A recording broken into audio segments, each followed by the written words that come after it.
Khawati khawatati, ahlan wa sahlan, marhaba bikoum. Ma nqdrش نقول لكم est-ce que vous allez bien? Je ne vais pas vous poser cette question. Azalfillah wa salam alaikum. Nous avons interrompu spécialement toutes les émissions qui étaient prévues aujourd'hui, ce 24 juillet 2023, parce que les grands feux de forêt viennent de démarrer en Algérie, malheureusement. Plusieurs wilayas du nord du pays viennent d'être ravagés, des milliers d'hectares sont en train d'être brûlés, au moins 16 wilayas. Les feux de forêt ont commencé depuis la nuit de hier dimanche 23 juillet jusqu'à aujourd'hui, ce lundi 24 juillet, et déjà des morts sont déplorés, au moins 15 morts. Le bilan qui était initialement de 8 morts au début de cette journée est monté rapidement à 15 morts. Plus de 1500 personnes ont été évacuées en extrême urgence. On parle de plusieurs dizaines de blessés. La situation elle est chaotique dans les wilayas de Bjaya, dans les wilayas de Bouira, dans les wilayas de quelques wilayas à l'est du pays, notamment la wilaya de Djidjel, Bjaya et Bouira. Ce sont les trois wilayas les plus touchés, même s'il y a 16 wilayas où les autorités, où les services de la protection civile, où les habitants, ou des témoins oculaires, ou des villageois ont recensé des feux de forêt, des foyers d'incendie qui se sont malheureusement je parle très difficilement parce que notre pays n'a vraiment pas de chance. Les problèmes économiques, les problèmes politiques, les problèmes climatiques, une forte canicule ces derniers jours depuis le début de ce mois de juillet, notamment depuis la mi-juillet. Il y a une très forte canicule avec des températures de 47 en moyenne, 47, 46, voire 48 dans plusieurs wilayas du pays. C'est un été pourri en Algérie. Rien à dire, un été pourri, presque 50 degrés à Alger, entre le 10, 13 jusqu'à 15 juillet dernier. Aujourd'hui, c'est un petit peu retombé, mais à quoi, 37, 38. Nos compatriotes souffrent énormément.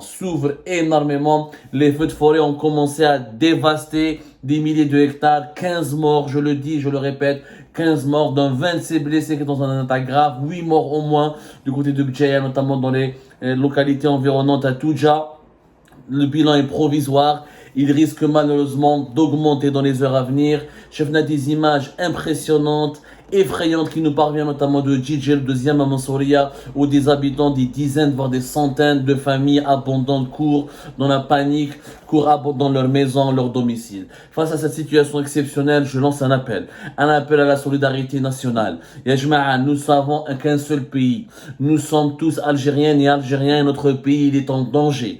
Mais on souffre de problèmes politiques, on souffre de problèmes économiques avec un appauvrissement, une inflation galopante, un appauvrissement généralisé dans notre pays, une forte détérioration de tous les indicateurs économiques de notre pays, un pouvoir d'achat en chute libre. La canicule, les problèmes climatiques sont en train de fragiliser encore davantage notre pays. Nous devons rester solidaires. Yajma'a, ce n'est pas le moment de la dette, de se dresser les uns contre les autres.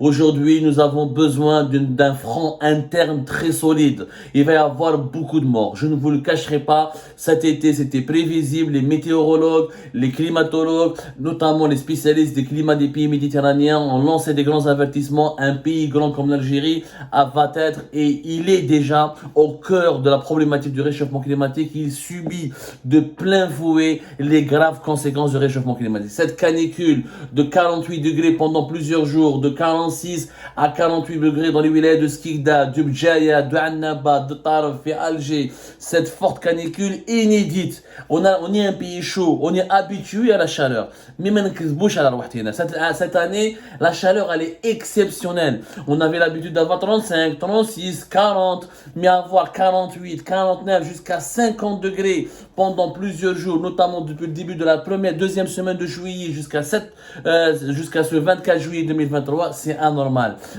C'est vraiment, c'est des signaux de panique qu'il fallait absolument prendre en considération. C'était des avertissements. Depuis le mois d'avril 2023, il y a eu des températures de presque 40 degrés. On est dans un mois, lors d'un mois d'avril. Et à l'époque, déjà, les spécialistes du climat avaient déjà lancé des mises en garde que nous allions subir un été très très compliqué. L'été il est plus que compliqué aujourd'hui, il est pourri.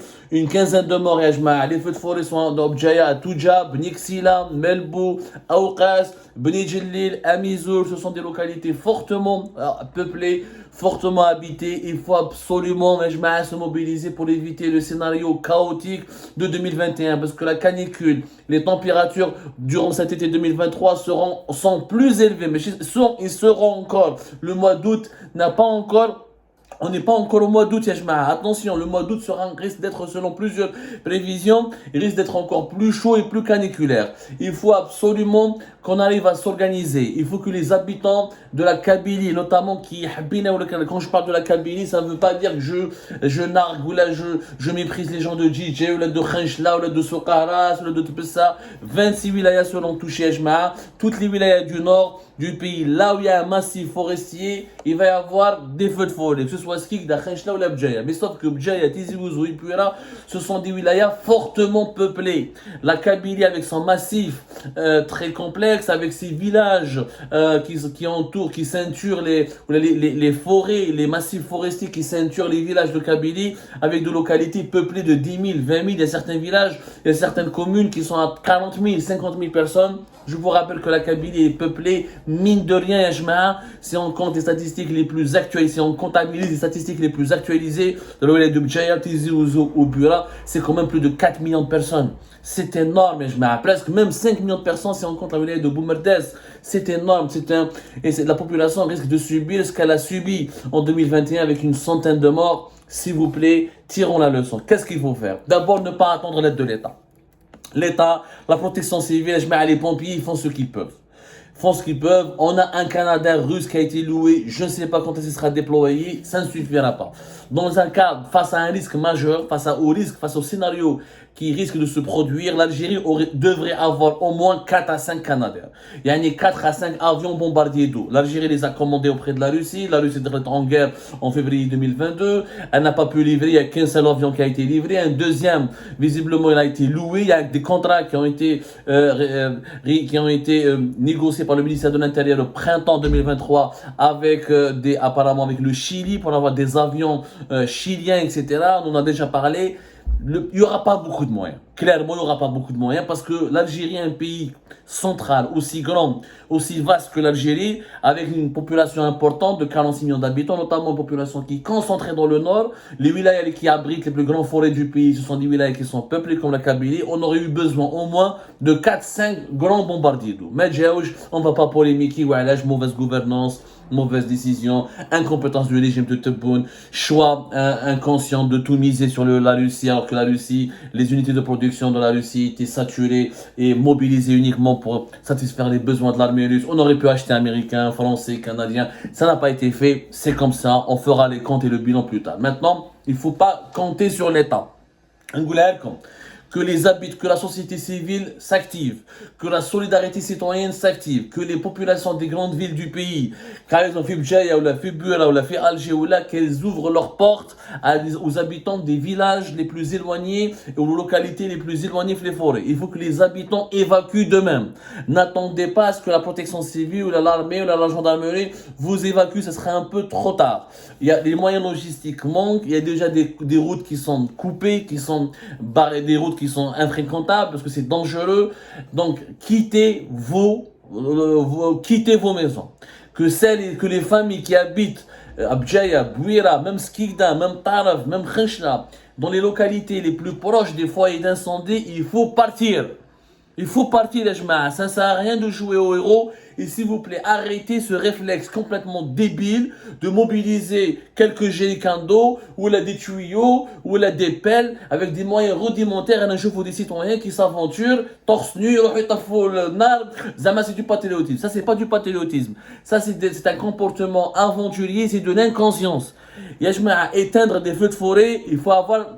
C'est une spécialité, c'est une compétence, c'est un savoir-faire, il faut avoir du matériel. On ne peut pas éteindre un feu de forêt avec une chapa, avec une pelle, ou là avec un bidon, ou là avec un tracteur. Laissez aux spécialistes, laissez les pompiers le faire. L'Algérie devra, je pense, si la situation s'aggrave, il y a deux scénarios. Le pire et le scénario le moins dangereux. Le scénario le moins dangereux, c'est que les feux de forêt ne se propagent pas beaucoup, que la canicule baisse un petit peu au début du mois d'août et on aura un bilan qui ne dépassera pas la trentaine de morts. ou là la quarantaine de morts comme c'était le cas en 2022. Le pire scénario, c'est celui de 2021, avec une canicule qui se prolonge, avec des températures caniculaires qui vont durer encore jusqu'à la mi-août, voire la fin du mois d'août, et avec des feux de forêt qui vont s'aggraver à cause du manque d'hygiène, le manque de moyens, les déchets qui sont jetés dans nos forêts, les atteintes à l'environnement, le manque, l'absence d'une politique environnementale qui est propre et professionnelle, l'absence d'un dispositif rigoureux pour prévenir les feux de forêt, et là ça risque de se prolonger, et là on peut avoir une centaine de morts comme en 2021. Donc c'est ça c'est le pire scénario. Entre les deux, il faut se préparer, faire preuve de vigilance. Il faut évacuer que les familles qui sont à Alger, qui ont des parents à Bdjaïa, Djidji, la Khenchla, Sigda, dans les wilayas les plus touchés par les feux de forêt, qu'elles les hébergent. Il faut des hébergements. Il faut qu'elles quittent leur localité. Abandonnez vos maisons, prenez vos affaires, prenez ce que vous pouvez prendre, que des associations se mettent en place, que des gymnases, c'est trop dur, on n'est pas en France, que les infrastructures publiques soient mobilisées pour accueillir ces familles-là et les éloigner en extrême urgence. Et il faut maintenant limiter les dégâts. La priorité est de sauver des vies humaines. Parce que nous n'avons pas les hôpitaux nécessaires, ni le système de santé qui est développé, adéquat, pour accueillir un grand nombre de brûlés, ou là de personnes qui s'évanouissent, ou là d'asthmatiques qui sont empestés, ou là qui vont avoir des difficultés respiratoires à cause des feux de forêt, ou là à cause de l'air des puanteurs, ou là de l'air qui sera empoisonné. Nous n'avons pas les hôpitaux ni les infrastructures sanitaires nécessaires. Il faut limiter les dégâts pour que les places dans les hôpitaux ou dans les polycliniques soient réservées uniquement aux cas urgents, aux cas les plus urgents, notamment aux membres des forces de sécurité ou là aux membres des pompiers, des forces de la protection civile qui seront mobilisés sur le front. C'est un front parce que c'est une guerre. Maintenant, les feux de forêt représentent une menace contre la sécurité nationale, contre la stabilité d'un pays, et leur intensité fait de ces feux de forêt une menace sécuritaire. Donc, on doit s'organiser. On doit s'organiser. Déjà une quinzaine de morts. Je suis sûr que c'est un bilan uniquement provisoire. Ça va monter encore, ça va augmenter parce qu'encore une fois, le pays subit des conditions climatiques hyper graves, des conditions climatiques inhospitalières, des conditions climatiques très dangereuses. Très dangereuses. Et il n'est pas normal, la Grèce, dans une partie de l'État. Et la Grèce, aujourd'hui, elle est en train de brûler. Quand on subit une canicule aussi forte, aussi puissante, aussi intense, il était attendu, il était normal d'avoir des feux de forêt d'une certaine gravité. Sauvons des vies humaines. C'est ça la priorité. Soyons solidaires. Mettons de côté les conflits politiques. Mettons de côté nos divergences et nos différences. Ne dépendons pas uniquement de l'aide d'un État quand on sait notre État il est défaillant. Soyons nous-mêmes utiles et pragmatiques. Que Dieu protège l'Algérie, que Dieu protège les Algériennes et les Algériens. Nous ne méritons pas. Le sort s'acharne contre notre pays. Moi, j'ai envie de pleurer quand je vois l'ampleur des problèmes que nous avons dans notre pays. Le sort s'acharne contre cette pauvre Algérie. Des problèmes économiques, politiques, des problèmes climatiques. C'est inquiétant, c'est vraiment inquiétant.